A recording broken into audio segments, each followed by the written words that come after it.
Last night, while I was browsing a bookstore, I came across something that I just couldn't put down, and that is The One Thing by Garry Keller.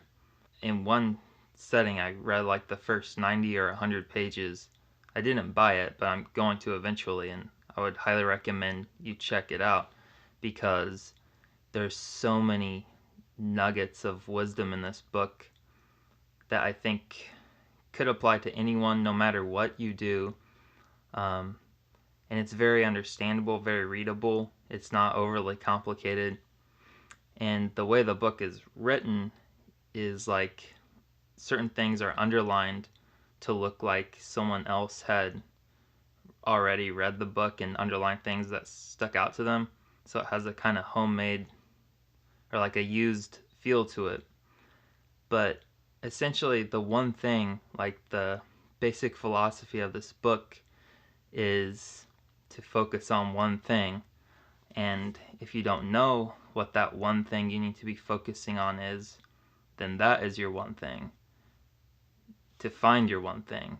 The book emphasizes the importance of single minded focus because often we become overwhelmed when our focus is scattered across all these various things that we feel we have no control over.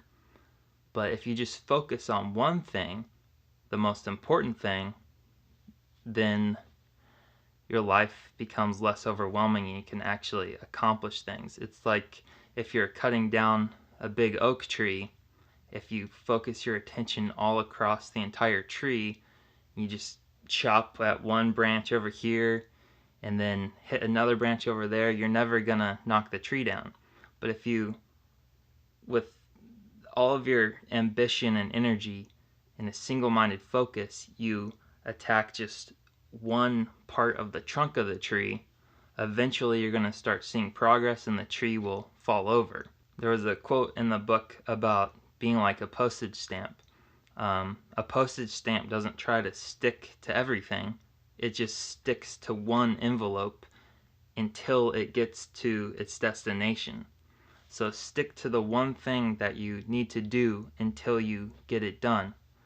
It's very, it takes like one brain cell to process that idea, and yet it seems like it goes against our natural tendencies to want to grab at every shiny thought that pops into our heads. It's really um, like a key to success is just being able to master your own attention, and that is a skill that can be developed. Um, it's like we have brains that can think about stuff, we can self reflect and modify our behavior.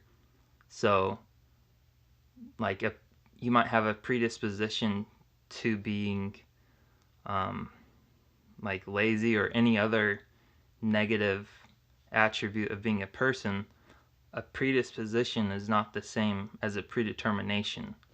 We can change things. One thing I want to change is my mindset of um, taking risks.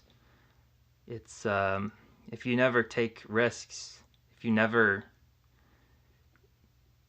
fail, then you can never succeed because failing is just a way of learning how to succeed. And even like the idea of success is sort of subjective. There's a part in the book about balancing work and life and how like if you're focusing a lot of your attention on your work life, then people often say, oh, I don't have a life, all I'm doing is working. But if you focus too much attention on like the other aspects of your life, such as relaxing or family and stuff, which is all important, but then you don't have a life either because, um, again, it's about focusing your attention to the extreme on one thing at a time. So it's like there's no such thing as balance, like being perfectly in the middle. It's more like this counterbalancing act, like a ballerina. You know, she will look like she's just balancing on her tippy toes, but what's actually happening is all these vibrations and movements going back and forth to present the illusion of balance.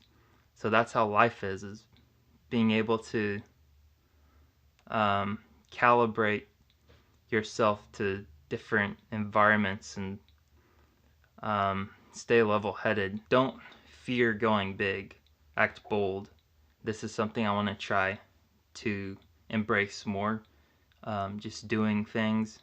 It's like this quote by Mark Twain about how the first step of getting ahead is to just get started.